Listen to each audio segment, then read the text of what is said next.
અલા ફોન આવ્યો લવી. હા ઉપાડો, તમારી તરફ જ છે. હેલો. સાંભળો ને, હા બોલ. હું શું કહું છું, હા બોલ ને.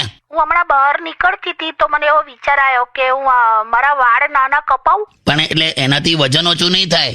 મેં વજન માટે કીધું, સ્ટાઇલ માટે કહું છું. હા તો કપાવ. પણ યાર કેટલી મહેનત થી વાળ લાંબા કર્યા છે, તો ના કપાવ. પણ હવે છે ને નાના વાળ જ સારા લાગે. હા તો કપાવ.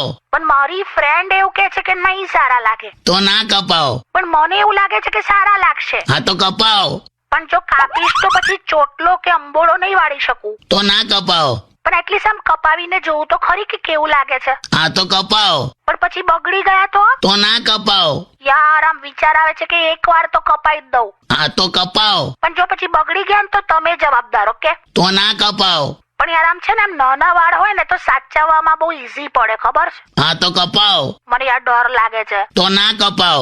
છોડો ને, જે થશે જોયું જશે. કપાઈ જ દઉં છું. હા તો કપાવ. અને હું છે ને થોડા દિવસ પપ્પા મમ્મી ની ત્યાં જઉં છું. ઓકે. હા તો ના કપાવ. ઓ હેલો, પપ્પા મમ્મી ની ત્યાં જઉં છું. હા તો કપાવ. અલા ઓ, શું થાય છે? તમે સાંભળો છો? તો ના કપાવ. અરે યાર તમે તો ખરું હેલો. તો કપાવ. અલા યાર મૂકું છું યાર, તમે ગાંડા થઈ ગયા છો શું? હા તો કપાવ. કાકા, તો ના કપાવ. અલા ઓ, હા કાપી નાખ્યો ફોન, કાપી નાખ્યો. સેજ ભાનમાં આવો. એમ લાયલા પાણી બાણી લાવી પીવડાય તે જોયું ને. હા. આને કહેવાય શ્રીમતી. હે? જે એના શ્રીની મતી ફેરવી નાખે ને એ. લો પાણી પીઓ. તો કપાવ. અરે નથી કશું કાપવું, પાણી પીઓ એમ કહું છું. તો લાય. લો.